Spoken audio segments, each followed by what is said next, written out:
നമസ്കാരം എല്ലാ കുട്ടികൾക്കും ഗിരീഷ് സാറാണ്. ഓൺലൈൻ ഓഫ്ലൈൻ ഇപ്പം യഥാർത്ഥത്തിൽ 2020 ഓൺലൈൻ ഇത്രയധികം പ്രസക്തി വന്നത്. എപ്പോഴാണ്? നമ്മുടെ കോവിഡിന്റെ സമയത്ത് നമുക്ക് ക്ലാസ്സുകളൊന്നും പോകാൻ പറ്റത്തില്ല. നമ്മളൊക്കെ ആദ്യമായിട്ട് ചാനൽ തുടങ്ങിയത് ആ സമയത്താണ്. 2020 ജൂൺ 5 ഞാനൊക്കെ ചാനൽ തുടങ്ങിയത്. അന്നേരമുള്ള കുട്ടികളൊക്കെ കാണുന്നവർക്കറിയാം. അതിനുശേഷവും ഓൺലൈൻ്റെ പ്രസക്തി ഭയങ്കരം, 99 അല്ല 100% പ്രസക്തി കൂടിയ. വേറെ ഓപ്ഷൻസ് ഇല്ല. ഇന്നിപ്പം രണ്ടും ഉണ്ട്. നേരത്തെ മുതലേ ഓഫ്ലൈൻ ഉണ്ട്, അത് ഓൺലൈൻ വന്നതിന് ശേഷം ശരിക്കും മാറ്റം വന്നിട്ടുണ്ട് മൊത്തത്തിൽ. വിദ്യാഭ്യാസത്തിൽ മൊത്തത്തിൽ അത് +1 +2 ആയിക്കോട്ടെ, 10ാം ക്ലാസ് ആയിക്കോട്ടെ, ഹയർ എഡ്യൂക്കേഷൻ ആയിട്ട് മൊത്തത്തിൽ സമസ്ത വിദ്യാഭ്യാസ മേഖലയിൽ വന്ന മാറ്റം ഭയങ്കരമാണ്. എന്തായാലും ഓൺലൈൻ ഇപ്പം 2026 എനിക്ക് തോന്നുന്നത്, അധ്യാപനം രീതിയിൽ തോന്നുന്നത്, ഓൺലൈൻ ഇപ്പോഴും ഒരു 25% കുട്ടികൾ വളരെ കാര്യമായിട്ട് നോക്കുന്ന, 100ൽ 25% കുട്ടികൾ കാര്യമായിട്ട് നോക്കുന്നുണ്ടെന്ന് തോന്നുന്നു. വളരെ കാര്യമായിട്ട് ഓൺലൈനിലേക്ക് കൃത്യമായിട്ട് കാര്യങ്ങളെല്ലാം പഠിച്ച് വൃത്തിയിട്ട്. ഇപ്പം നമ്മുടെ ഓൺലൈൻ ബാച്ചസിലാണെങ്കിലും കുട്ടികൾ കൃത്യമായിട്ട് പഠിക്കുന്ന, കൃത്യമായിട്ട് നോട്ട്സ് എല്ലാം ഈസി നോട്ട്സ് എല്ലാം വെച്ച് പഠിക്കുന്ന, പ്രാക്ടിക്കൽസ് ഉൾപ്പെടെ ചെയ്യുന്ന, അടിപൊളിയായിട്ട് പഠിക്കുന്ന കുട്ടികളുണ്ട്.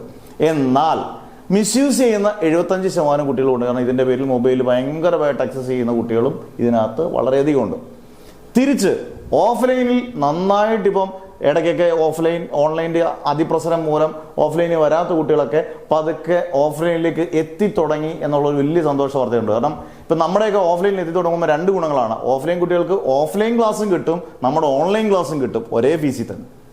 ഓൺലൈൻ ക്ലാസ് ആണെങ്കിൽ നമ്മൾ എല്ലാ ഫെസിലിറ്റീസ് ഉൾപ്പെടെ ഓൺലൈൻ ക്ലാസ് CBSEക്കും സ്റ്റേറ്റിനും കൊടുക്കുകയും ചെയ്യും, +1 +2 പ്രാക്ടിക്കൽസ് ഉൾപ്പെടെ. ഇപ്പോൾ ഓഫ്ലൈൻ ക്ലാസ് ആണെങ്കിൽ പ്രാക്ടിക്കൽസ് വന്ന് ചെയ്യാം. അന്നേരം ഇപ്പോൾ ഓഫ്ലൈൻ ക്ലാസ് കൊണ്ട് ഇഷ്ടം കൂടുന്ന ഒരുപാട് കുട്ടികളുമുണ്ട്. നേരത്തെക്കാട്ടിലും ഇപ്പം നേരത്തെ ഒരു 2-3 കൊല്ലം ഓഫ്ലൈൻ ക്ലാസ്സിനോട് അത്ര താല്പര്യമില്ലായിരുന്നു. കാരണം കുട്ടികളെല്ലാം വീട്ടിൽ ഇരുന്ന് മൊബൈലിനോട് അടുപ്പിച്ച് ഇപ്പോൾ അതൊന്നും മാറിയിട്ടുണ്ട്. പുറത്തോട്ട് ഇറങ്ങാനുള്ള ഒരു ഇഷ്ടം കൂടിയിട്ടുണ്ട്. പേരൻസിനും കുറച്ച് സന്തോഷമായിട്ടുണ്ട്, മൊബൈൽ ഇച്ചിരി ഒന്ന് മാറുമല്ലോ. എന്തായാലും ഇപ്പോഴത്തെ രീതിയിൽ ഒരു 75% കുട്ടികൾക്കും ഓഫ്ലൈനോടാണ് താല്പര്യം എന്ന് തോന്നുന്നു, 25% കുട്ടികൾക്കും ഓൺലൈനോടും. രണ്ടും ഉപയോഗിക്കുന്ന കുട്ടികൾ കുറച്ചുകൊണ്ട്. എന്തായാലും നിങ്ങളുടെ അഭിപ്രായങ്ങൾ പറയുക. നിങ്ങൾക്ക് ഇതിനകത്ത് ഏതാണ് ഇഷ്ടം? ഓൺലൈനാണോ ഓഫ്ലൈനാണോ അതോ രണ്ടുമാണോ? നിങ്ങളുടെ അഭിപ്രായങ്ങൾ കമൻസ് ആയിട്ട് ഉറപ്പായിട്ട് രേഖപ്പെടുത്തുക. നമ്മുടെ ഓൺലൈൻ ക്ലാസ്സുകളുണ്ട്, ഓഫ്ലൈൻ ക്ലാസ്സുകളുണ്ട്. നിങ്ങൾക്ക് ഉറപ്പായിട്ടും രണ്ടിലും പഠിക്കാം. നിങ്ങൾ കോൺടാക്ട് ചെയ്യുക. നിങ്ങളുടെ പേര്, ഡിസ്ട്രിക്റ്റ്, വാട്സപ്പ് നമ്പർ നിങ്ങൾ വാട്സപ്പിൽ കൃത്യമായിട്ട് ചെയ്താൽ മതി. നിങ്ങൾക്ക് ഉറപ്പായിട്ടും അഡ്മിഷൻസ് കിട്ടും.